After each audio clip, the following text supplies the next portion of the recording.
महापालिकेची ताकद वाढली आणि महापालिकेला आता मागे आम्ही देवेंद्र फडणवीस साहेबांच्या मार्फत जो पाठपुरावा केला त्यानंतर आता वर्षाला 500 कोटीपेक्षा जास्त हे जीएसटीच्या अनुदानातून मिळायला लागले। ट्रोल करण्याच्यासाठी सर्वसामान्य जनता ज्या वेळेला ट्रोल करते मला काही वाईट वाटत नाही, कारण शेवटी त्यांच्या अपेक्षा ते व्यक्त करतात, त्या झाल्या नाही होत नाहीत म्हणून ते थोडं तीक्ष्ण धारदार अशा शब्दांमध्ये त्या व्यक्त करत असतात। त्यांच्या पक्षाचे आमदार 6 वर्ष विधान परिषदेत होते, त्यांच्या पक्षाचं 2.5 वर्ष सरकार होतं, तर त्यांना जमलं नाही, ते माझ्याकडून अपेक्षा व्यक्त करतात। त्यामुळे महापालिका सुद्धा विकास कामांच्या बाबतीमध्ये आता कुठेही मागे राहत नाही।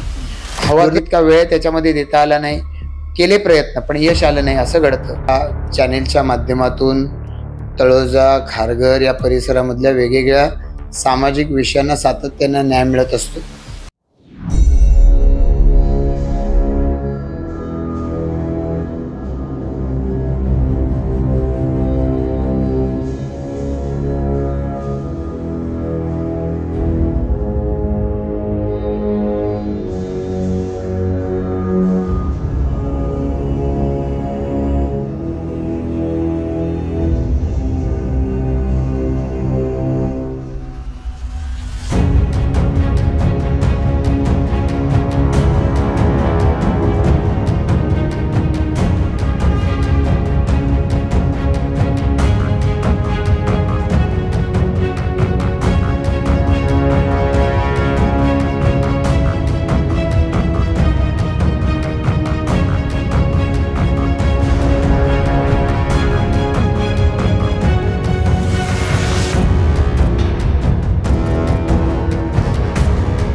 आत्मसन्मानाची तडजोड करून आम्ही विचार करणार नाही।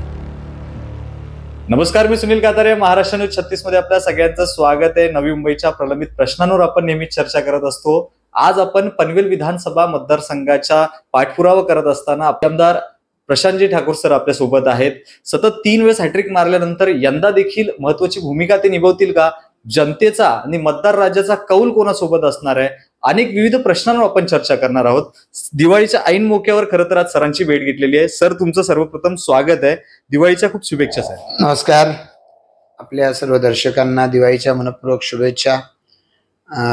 या चॅनेलच्या माध्यमातून तळोजा खारघर या परिसरामधल्या वेगवेगळ्या सामाजिक विषयांना सातत्याने न्याय मिळत असतो आणि या सगळ्या विषयांच्या माध्यमातून शासकीय अधिकाऱ्यांवरती दबाव येतो आणि त्या सगळ्याचा परिपाक की ही कामं मार्गी लागायला मदत होते। त्यामुळे तुमच्या चॅनलचं मनापासून अभिनंदन करतो, तुम्हाला धन्यवादही देतो जनतेच्या वतीनं की जनतेचे प्रश्न हे योग्य स्तरापर्यंत मांडणं, पाठपुरावा करणं हे काम तुम्ही सातत्याने चालू ठेवलेलं। नक्कीच सर, पाहायला गेलं तर राजकारण म्हटलं की आरोप प्रत्यारोप शिवाय खरी राजकारणाची मजा येत नाही। पाहायला गेलं तर विकासाच्या नावाखाली रस्ते असतील, मूलभूत सुविधा असतील, विरोधी पक्षांच्या साखळ्यामधून तुम्हाला वारंवार ट्रोल केलं जातं। कसं पाहता या सगळ्या गोष्टींवर? जसं की रस्त्यांच्या सुविधा उपलब्ध नाहीत, कराचा मुद्दा असेल, या सगळ्या गोष्टींकडे वारंवार ट्रोल केलं जातं। या सगळ्या गोष्टींकडे तुम्ही कसं पाहता? खरं तर एक आमदार या नात्यानं लोकांच्या माझ्याकडून अपेक्षा आहेत, त्याबद्दल लोकांना मी धन्यवादच दिले पाहिजेत, कारण या सगळ्या गोष्टी आमदारांनी केल्या पाहिजेत, आमदाराचं याच्याकडे लक्ष असलं पाहिजे, याचा पाठपुरावा आमदारांनी केला पाहिजे, हा त्यांचा विषय आहे। आणि मी सुद्धा माझ्या परीनं, मी स्वतः असेल किंवा आमचे नगरसेवक सहकारी आहेत, यांना सोबत घेऊन या प्रश्नावरती मार्ग काढण्याचा प्रयत्न करत असतो। आता याची अंमलबजावणी करणाऱ्या यंत्रणा असतात, ती महापालिका असेल, ती सिडको असेल किंवा ग्रामीण भागामध्ये जिल्हा परिषद असेल, तर यांच्या माध्यमातून कामं झाली पाहिजेत। निधी आणण्याच्या दृष्टिकोनातून सिडको सारखी ऑर्गनायझेशन आहे, काही अंशी पनवेल महापालिका यांना निधी प्रत्येक कामासाठी आणावाच लागतो असं नाही, स्पेशल प्रोजेक्टला मोठ्या प्रोजेक्टला आणावं लागेल, पण अदरवाईज छोट्या छोट्या पद्धतीची कामं आहेत. हल्ली तर महापालिकेची ताकद वाढली, पण महापालिकेला आता मागे आम्ही देवेंद्र फडणवीस साहेबांच्या मार्फत जो पाठपुरावा केला त्यानंतर आता वर्षाला 500 कोटीपेक्षा जास्त हे जीएसटीच्या अनुदानातून मिळायला लागलेत. तर त्यामुळे महापालिका सुद्धा विकास कामांच्या बाबतीमध्ये आता कुठेही मागे राहत नाही. दुर्दैव असं की अंमलबजावणीच्या प्रक्रियेमध्ये कधीतरी एस्टिमेट लेट बनवलं गेलंय, टेंडर निघालेलं नाही, निघालं तर ते म्हणजे कॉन्ट्रॅक्टरनी खूपच वरती भरलं, पुन्हा रिकॉल केलंय, अशा पद्धतीच्या गोष्टी घडत राहतात. याच्याकडे मी सुद्धा पाठपुरावा करत राहतो, आमचे सहकारी पाठपुरावा करत राहतात, पण तरीही जर काही गोष्टी उरत असतील तर त्या लवकरात लवकर पूर्ण झाल्या पाहिजे याच्याकडे आमचा कटाक्ष असतो. शेवटी जनभावना आहे, लोकांना त्यांचे प्रश्न लवकर सुटलेले हवेत आणि या विषयावर खरं तर मी लोकांच्या बाजूने आहे. त्यामुळे मी स्वतः या अधिकाऱ्यांच्या पाठी या विषयासाठी लागत असतो. ट्रोल करण्याच्यासाठी सर्वसामान्य जनता ज्या वेळेला ट्रोल करते मला काही वाईट वाटत नाही, कारण शेवटी त्यांच्या अपेक्षा ते व्यक्त करतात, त्या झाल्या नाही, होत नाहीत, म्हणून ते थोडं तीक्ष्ण धारदार अशा शब्दांमध्ये त्या व्यक्त करत असतात. पण त्याचा फायदा घेऊन काही विरोधक मंडळी हे आपला कंड शमवून घेतात. आता त्यांच्याकडे दुर्लक्ष करायचं, कारण समस्या अस्तित्वात आहे, त्या समस्येकडे दुर्लक्ष करून चालणार नाही. असं जे जाणीवपूर्वक काही विरोधक मंडळी आहेत की त्यांना काही साधता आलं नाही, त्यांच्या पक्षाचे आमदार 6 वर्ष विधान परिषदेत होते, त्यांच्या पक्षाचं 2.5 वर्ष सरकार होतं, तर त्यांना जमलं नाही, ते माझ्याकडून अपेक्षा व्यक्त करतात. याचा अर्थ की माझ्याकडे जी ताकद माझ्या पक्षानं दिली आहे, सरकारनं दिली आहे, ती वापरण्यासाठी मी पुढाकार घेतला पाहिजे, ही विरोधकांची अपेक्षा आहे. मला त्याचं म्हणजे स्वागत करावं असं वाटेल. नक्कीच सर, आणखीन एक महत्वाचा प्रश्न विचारावा वाटतो. शहराचं विलगीकरण होत असताना नवीन विकासाचे मॉड्यूल स्वप्न तुम्ही लोकांसमोर घेऊन आले, विकसित भाग एक डेव्हलप करत आहात, परंतु एकीकडे पाहायला गेलं तर या सगळ्या गोष्टींमध्ये शहराचा मतदानामध्ये देखील घट झालेली वाढण्यात आलेला आहे. 43,000 ते 45,000 मतदान वाढलेलं आहे. या सगळ्या गोष्टीमध्ये शहर पण तेवढं महत्वाचं आहे जेवढं ग्रामीण भाग आहे, आणि मतदार राजाला तुम्ही काय सांगू इच्छिता? खर तर शहरी भागाचं मतदान पनवेल विधानसभा मतदारसंघामध्ये 4.5 लाखाच्या वरती आहे, आणि ग्रामीण भागाचं मतदान तुलनेनं आता कमी झालंय, ते 1.5 लाखाच्या 2 लाखाच्या घरामध्ये आहे. अशा वेळेला शहरी भागाच्या मध्ये अपेक्षा खूप मोठ्या प्रमाणावरती असतात, कारण पायाभूत सुविधा यांची अपेक्षा राहते. प्लॅन्ड सिटी सिडको आहे की ज्याच्यामध्ये नियोजन आहे, अर्थात सिडकोचं बरंचसं नियोजन अनेक वेळेला कागदावरती राहतं, म्हणूनच आम्हाला पनवेल परिसराची 2016 साली महापालिका मागावी लागली. मग आता जेव्हा महापालिका झाली, लोकांची अपेक्षा राहणार की आता तुम्ही घेतलीत ना महापालिका ताब्यात, आता तुम्ही ही चालवा, आणि त्याप्रमाणे आम्ही पाठपुरावा देखील करतो. मग रस्ते, गटार, पाणी, लाईट या सुविधा जशा हव्यात तसे बगीचे, मैदानं, हॉकर मार्केट, भाजी market, fish market, mutton market, समाज भवनं, या सगळ्याची गरज आहे, जिम्नॅशियम, या सगळ्याची गरज आहे. तर या दृष्टिकोनातून मला आनंद आहे की पालिकेनं आता त्या संदर्भामध्ये काट टाकायला सुरुवात केलेली आहे, आणि या सगळ्या सुविधा या लोकांपर्यंत पोहोचवणं ही लोकप्रतिनिधी या नात्यानं माझी जबाबदारी राहिली आहे. तर त्यामुळे या अनुषंगानं माझ्याकडे लोक पाठपुरावा करत राहतात. काही समस्या अडचणी सोडवण्याच्या दृष्टिकोनातून हवा तितका वेळ त्याच्यामध्ये देता आला नाही, केले प्रयत्न पण यश आलं नाही, असं घडतं. मला लोक भेटतात आता या प्रचाराच्या दरम्यान, समस्या सांगतात, मी त्यांना सांगतो की मी प्रयत्न तर करतोय, पण आचारसंहितेमुळे आता करता येणार नाही, तर 1 डिसेंबर नंतर आपण याचा पाठपुरावा चालू करू. आणि लोकही उमद्या मनानं ते मान्य करतात की नाही, अडचण आहे आणि तुम्ही सोडवू शकता, त्यांना विश्वास आहे. आणि त्याच्यामुळं डिसेंबर महिन्यामध्ये मी कधी कोणाला भेटायचं याच्याही तारखा लोक ठरवायला लागलेत. तर एका अर्थानं हा लोकांचा विश्वास आहे, आणि त्या विश्वासाला तडा न जाऊ देणं हे माझं काम. नक्कीच सर, पाहायला गेलं तर तुम्ही 3 टर्म मध्ये आमदारकी जिंकून आल्यानंतर नवी मुंबईला तुमच्या प्रशांत ठाकूर शिवाय पर्याय नाहीये असं देखील वारंवार बोललं जातं. ह्यावेळेस ते चित्र कायम राहील की वेगळं काय पाहायला मिळेल? गेल्या 3 टर्म मध्ये 2009, 14, 19 सर्वसामान्य जनतेनं आशीर्वाद दिला, आणि त्या आशीर्वादाला पात्र ठरण्याचा मी माझ्या परीनं पूर्ण प्रयत्न केला. म्हणजे सामाजिक आणि राजकीय जीवन जगताना वैयक्तिक जीवन जगण्याला फार कमी महत्त्व दिलं, अशीच परिवाराची सगळ्यांची तक्रार आहे.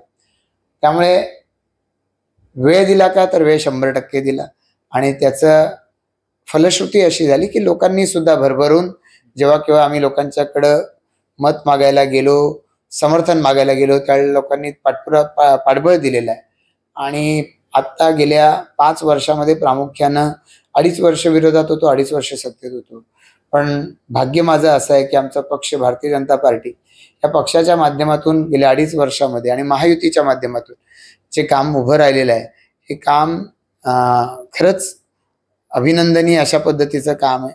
सरकारनं विकास कामांना भरभरून निधी दिलाच, त्याचबरोबर नवनव्या योजना आणल्या की ज्याच्या माध्यमातून समाजातल्या प्रत्येक वर्गाला सरकार माझ्यासाठी काम करते, सरकार माझ्या उत्थानासाठी, मला ताकद मिळावी याच्यासाठी काम करता विश्वास लोकांच्या मनामध्ये आहे.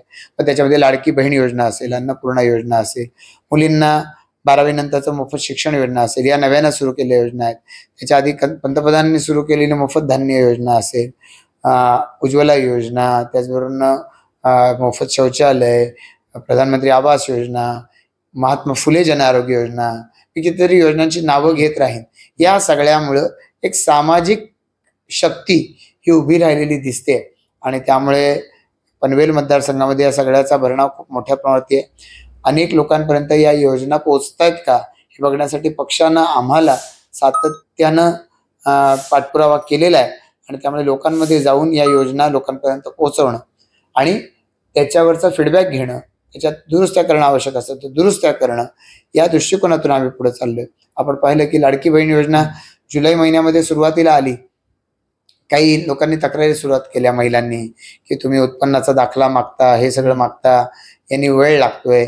मग त्याच्यामध्ये फक्त रेशन कार्ड चालेल असं सांगितलं गेलं. 4 चाकी वाहनधारकाला द्यायचं नाही, आम्ही सांगितलं रिक्षा चालकाला दिला पाहिजे. अशा पद्धतीच्या अनेक सुधारणा त्याच्यात केल्या गेल्या. जर लोकांमध्ये आम्ही गेलो नसतो, लोकांच्या प्रतिक्रिया घेऊन सरकारपर्यंत पोहोचवले नसत्या तर कळलं नसतं. अशाच पद्धतीनं भाजपचा सातत्यानं भर राहिला की लोकांपर्यंत आपण योजना पोहोचाव्यात, लोकांच्या दृष्टिकोनातून त्या योजनांचा लाभ घेण्याच्या अडचणी काय आहेत त्या समजून घ्याव्यात आणि त्याच्यावरती आधारित त्या योजना या अधिकाधिक निर्दोष कराव्यात, यासाठी आम्ही काम करत राहिलोय. आणि त्यामुळे ही जनता मोठं पाठबळ हे माझ्या पाठीशी उभं केल्याशिवाय राहणार नाहीत याची खात्री आहे.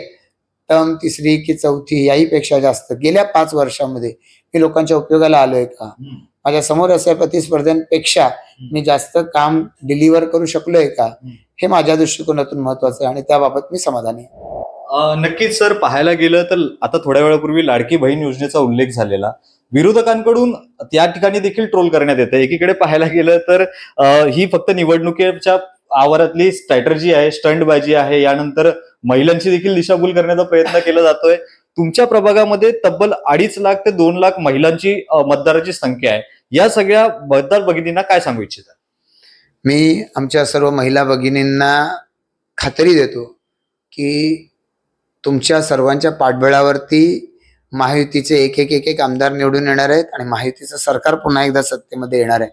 आणि महायुतीचं सरकार सत्तेमध्ये आलं तर लाडकी बहीण योजना अजिबात बंद होणार नाही. वयोश्री योजना असेल, त्याचबरोबर अन्नपूर्णा योजना असेल, मुलींसाठी मोफत शिक्षणाची योजना आहे, कुठलीही या सरकारनं जाहीर केलेली कुठली योजना ही बंद होणार नाही. कारण सरकारनं निवडणुका जिंकण्यासाठी या योजना आणलेल्या नाहीत, तर राज्यामधल्या आपल्यासारख्या महिला शक्तीला नव्या दमानं उभं करण्यासाठी म्हणून या योजना आणल्यात. मध्य प्रदेशमध्ये भारतीय जनता पार्टीच्या सरकारनं ही योजना आमचे नेते शिवराज सिंग चौहानजी यांच्या नेतृत्वाखाली आणली. ती आजही चालू आहे आणि त्या संदर्भामध्ये काँग्रेस पक्षानं खोटा प्रचार करण्याचा प्रयत्न केला, संजय राऊत यांनी खोटा प्रचार करण्याचा प्रयत्न केला, त्यांच्यावरती गुन्हे दाखल झालेले आहेत मध्य प्रदेशामध्ये. त्यामुळे या योजना आपल्या सर्वांसाठी आहेत, त्याचा आपण फायदा घेतला पाहिजे आणि आपल्या परिचयाच्या इतरांना या योजनेचा फायदा जर मिळाला नसेल तर त्यांना सुद्धा त्या योजनेचा फायदा घेण्यासाठी आपण मदत केली पाहिजे. निवडणुकीची आचारसंहिता संपली की त्यानंतर या सगळ्याचा फॉलोअप यापूर्वी जसा मी घेतलाय महापालिकेचे आयुक्त किंवा पंचायत समितीचे व्हिडिओ याच्यावर, तसा तो परत एकदा मी घेणार आहे आणि या योजनांचा फायदा आपल्यापर्यंत मिळाला पाहिजे. तर या योजनांना विरोध करणारे महाविकास आघाडीचे घटक कोण कोण, मग ते काँग्रेस असेल, ते शरद पवार यांचे राष्ट्रवादी असेल, उभाटा असेल, शेका पक्ष असेल किंवा अन्य जे पक्ष त्यांच्या महाविकास आघाडीमध्ये आहेत, हे लोक जाणून बुजून या योजनेला विरोध करतायत. तो आता मला वाटतं समाजाच्या लक्षात आलंय आणि त्यामुळे या योजना चालू राहण्यासाठी आम्ही जिद्दीनं उतरलेलो आहोत. योजना ज्या वेळेला आली त्यावेळेला मला असं वाटतं की एप्रिल महिन्यामध्ये लोकसभेच्या निवडणुका होत्या आणि या लोकसभेच्या निवडणुकांमध्ये तुम्हाला बजेट जाहीर करता येत नाही आणि त्यामुळे ते बजेट जुलै महिन्यामध्ये जाहीर केलं. आता जुलै महिन्यामध्ये बजेट जाहीर केलं तर बजेटमध्ये ज्या योजनेला अर्थसंकल्पामध्ये बजेटमध्ये तरतूद केलेली आहे ते पैसे पूर्ण वर्षभर आम्ही या ठिकाणी देऊ शकतो अशी तरतूद त्याच्यामध्ये आहे आणि त्याच्या पुढच्या आर्थिक वर्षाची पुन्हा केलीच जाणार आहे. इतकी लोकप्रिय योजना आहे. ही लोकप्रिय योजना आम्ही तरी बंद करायचं काही कारण नाही. ज्यांना यांनी पोटदुखी झाली आहे त्यांच्यापासून सावध राहा अशीच माझी आपल्या सगळ्यांना विनंती असणार. सर, एकीकडे पाहायला गेलं तर पनवेल विधानसभा मतदारसंघामध्ये आपले 3 टर्म सक्सेस झालेले आहेत. 4थी टर्मची पण तयारी जोरदार सुरू आहे. पण यावेळेस चित्र कुठेतरी वेगळं पाहायला मिळतंय का? कारण की शेतकरी कामगार पक्ष असेल, लीना गरड मॅडमला उभाटाकडून मिळालेली असेल, इथे कांतीलाल कडू असतील, मनसेकडून योगेश शिले असतील आणि या सगळ्या विविध वर्गांकडून कुठेतरी मतदाराला प्रभाव पडेल का? कारण की तुमचे जे वोटिंग्स आहेत त्याच्यावर कुठे फरक पडेल का? तुम्हाला काय वाटतं? भारतीय जनता पार्टी, शिवसेना, राष्ट्रवादी, RPI या महायुतीचा मी उमेदवार आहे आणि त्यामुळे या सगळ्या पक्षांची ताकद जी या पनवेल विधानसभा मतदारसंघामध्ये आहे ती माझ्या पाठीशी आहे. ज्या विरोधकांची आपण आता नावं घेतली त्या विरोधकांच्या संधी साधूपणाला सर्वसामान्य जनतेनं आता पूर्णपणानं ओळखलेलं आहे आणि त्यांना केवळ सत्ता मिळवण्यात रस आहे. त्यांना ती सत्ता राबवण्यातही रस नाही. अन्यथा महाविकास आघाडी 40 वर्षामध्ये त्यांनी ती प्रभावीपणानं राबवून दाखवली असती, पण त्यांना ती राबवता येत नाही, राबवण्यात रस नाही. त्यांना केवळ आर्थिक स्वार्थ आहे. कुठे ना कुठेतरी अशा पद्धतीनं सत्ता मिळवायची आणि सत्ता मिळवल्यावर त्या सत्तेच्या माध्यमातून आपण म्हणजे कशा अर्थानं भ्रष्टाचार करू शकू याचाच विचार हा सातत्यानं महाविकास आघाडीच्या नेत्यांच्या मध्ये असतो. त्यामुळे मला असं वाटतं की यांचे मनसुबे पुरे होऊ शकत नाहीत. मुळात पनवेल सारख्या परिसरामध्ये तर 528 कोटी रुपयाचा घोटाळा एका बँकेत होतो आणि 4 वेळा आमदार निवडून आलेले आता 3 वर्ष तुरुंगात आहेत. तर अशी परिस्थिती का यावी?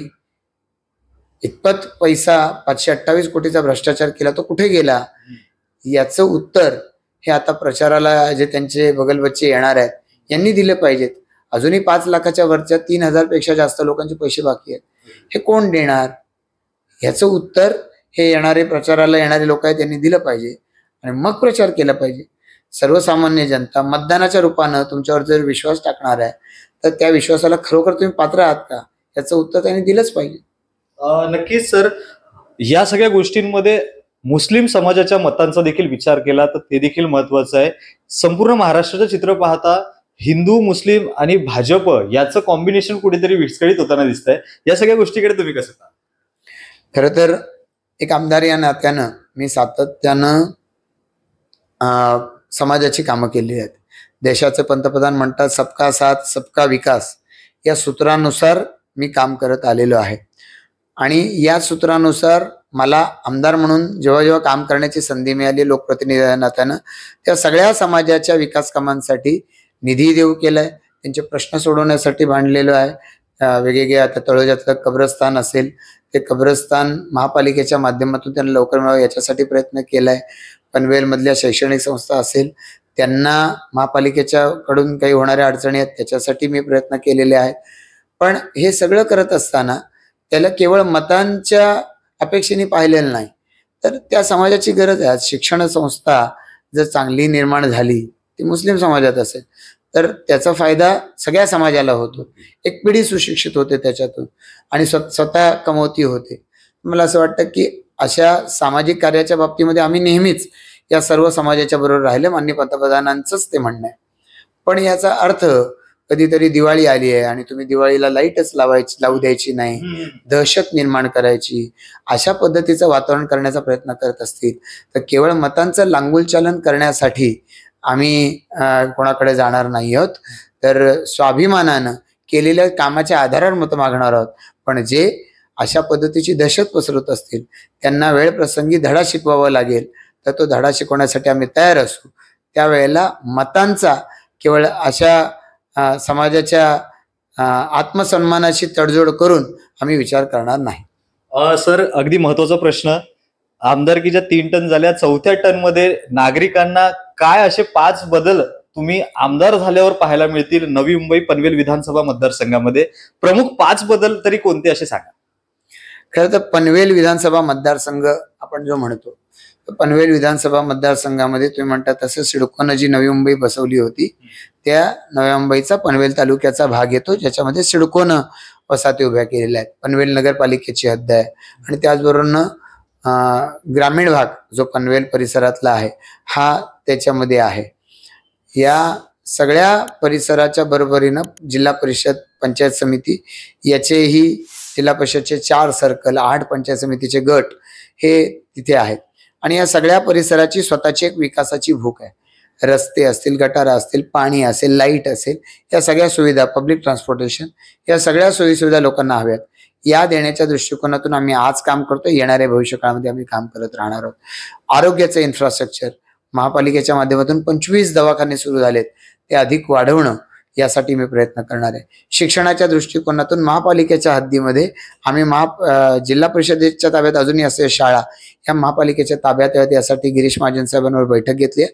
आम्ही त्याच्यावर काम करतोय. लवकरच महापालिकेच्या माध्यमातून 10वी पर्यंत शिक्षण देणाऱ्या CBSE बोर्डाच्या शाळा महापालिकेच्या माध्यमातून चालू होणार आहेत.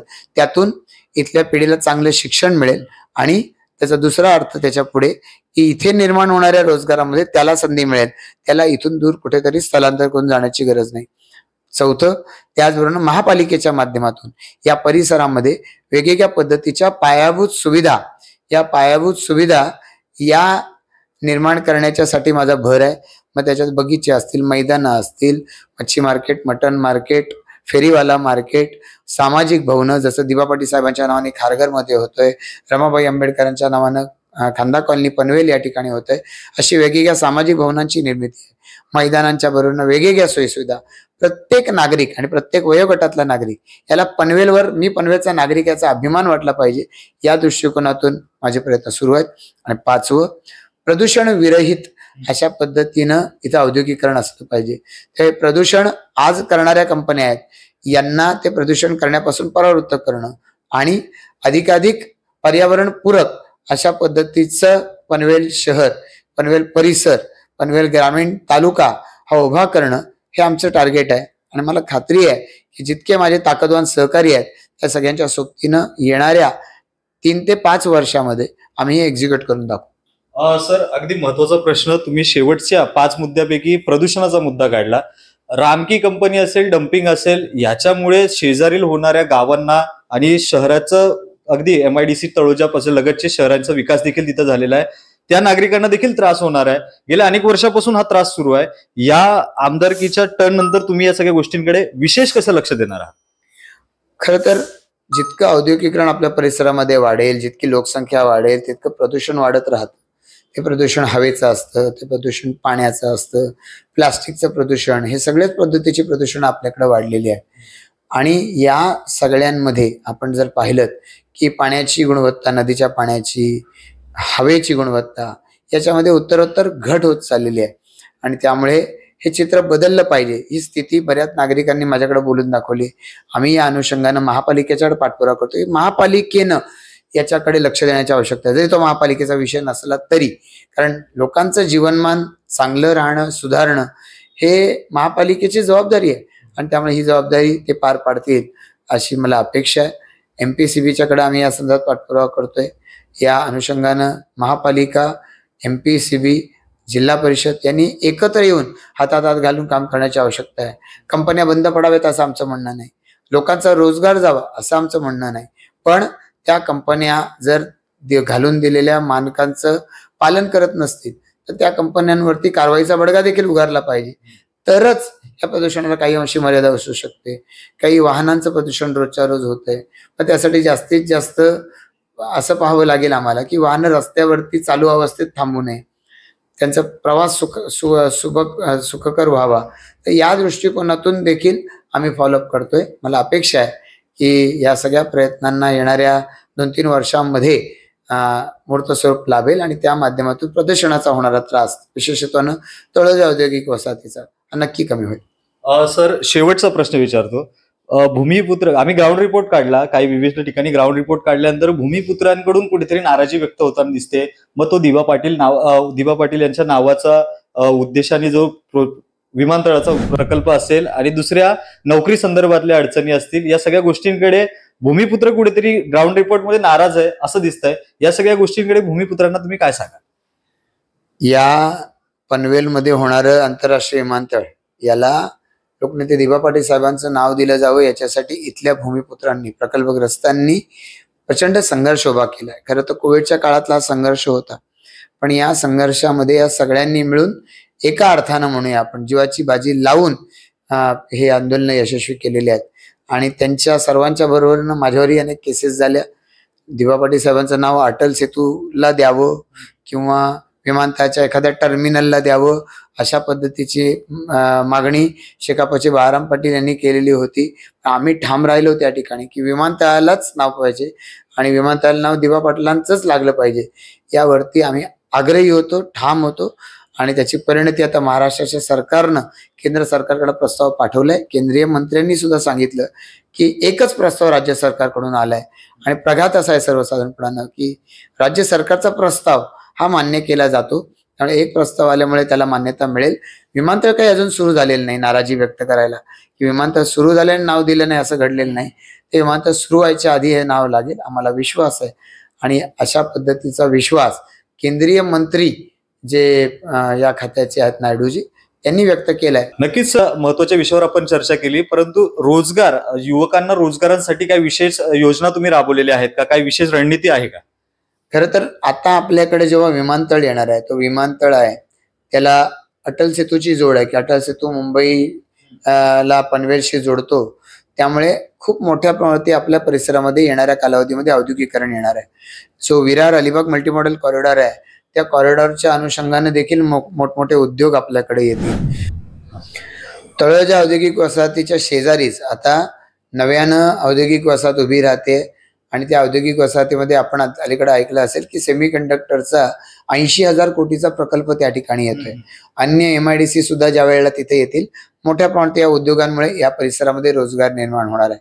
विमानतळाच्यामुळे सुद्धा इथे रोजगारांची मोठी संधी निर्माण होणार आहे. या सगळ्यामध्ये इथल्या भूमिपुत्राला, इथल्या प्रकल्पग्रस्ताला स्थान मिळालं पाहिजे. गेल्या वर्षी पनवेलमध्ये ITIच्या कॅम्पसमध्ये महाराष्ट्र सरकारची पहिलं कौशल्य विद्यापीठ याची मुहूर्तमेढ रोवली गेलेली आहे आणि येत्या वर्ष दीड वर्षामध्ये त्या ठिकाणी प्रत्यक्ष युनिव्हर्सिटी साकारली जाईल. तर त्या माध्यमातून या परिसरामधल्या सर्व शिक्षण संस्थांना नवे नवे कोर्सेस मिळतील आणि त्या कोर्सेसच्या माध्यमातून इथल्या तरुणाला चांगला रोजगार मिळू शकतो. देशाचे पंतप्रधान नरेंद्र मोदीजी स्किल्ड इंडियाची गोष्ट करतात, त्याला पूरक अशा या सगळ्या गोष्टी घडताना दिसत आहेत. त्यामुळे मोठ्या प्रमाणात रोजगार निर्माण होतील आणि आमचा प्रयत्न असेल ते इथल्या प्रकल्पग्रस्ताला मिळाले पाहिजे, इथल्या स्थानिकाला मिळाले पाहिजेत. सर, एकीकडे पाहायला गेलं तर आज या मतदार राजाला काय तुम्ही आव्हान कराल भविष्यात विकासाच्या दृष्टीने पाऊल पडण्यासाठी? या परिसराच्या दृष्टिकोनातून खूप मोठ्या प्रमाणात येणाऱ्या कालावधीमध्ये नागरीकरण होणार आहे. या नागरीकरणाला जर नियोजनबद्ध अशी जोड आपण दिली तर हे नागरीकरण इथल्या परिसरामध्ये स्वतःचं पोटापाण्याचा व्यवसायही करेल आणि त्याचबरोबर सामाजिक दृष्ट्या तो सुखात राहील. त्यासाठी प्लॅन्ड डेव्हलपमेंट असण्याची आवश्यकता आहे. हे प्लॅन डेव्हलपमेंट चांगल्या पद्धतीनं व्हावं यासाठी आम्ही पाठपुरावा करतोय. आमचा जो तरुण सहकारी आहे, आम्ही कधी याच्यासाठी जॉब फेअरचं आयोजन केलंय, कधी याच्यासाठी करिअर गायडन्सचं आयोजन दरवर्षी आम्ही हे करत राहतो. या सगळ्याच्या माध्यमातून आम्ही या तरुणापर्यंत योग्य ती संधी पोहोचवण्याचा प्रयत्न करतो. देशाचे पंतप्रधान नरेंद्र मोदीजी म्हणतात की भारत एक अपरिमित संभावनाओं का देश आहे. म्हणजे आपल्याकडे जितक्या संधी आहेत याची गणनाच करता येत नाही.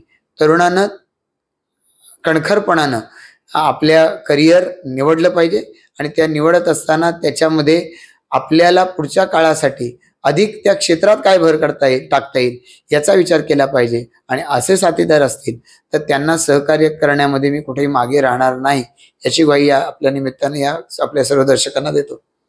नक्कीच आपल्यासोबत होते आमदार प्रशांत ठाकूर सर. पनवेल विधानसभा मतदारसंघाच्या अनेक महत्वाच्या विषयांवर आपण चर्चा केली. मतदार राजा नेमका कोणाला कौल देणार आहे, नेमका विजय कोणाचा होणार आहे, ह्या गोष्टी खरं तर पाहणं गरजेचं ठरणार आहे. वित्त बातम्या जाणून घेण्यासाठी महाराष्ट्र न्यूज 36 चॅनलला सबस्क्राईब करायला विसरू नका. व्हिडिओ जर्नलिस्ट अश्विन सोबत सुनील कातारे, महाराष्ट्र न्यूज 36.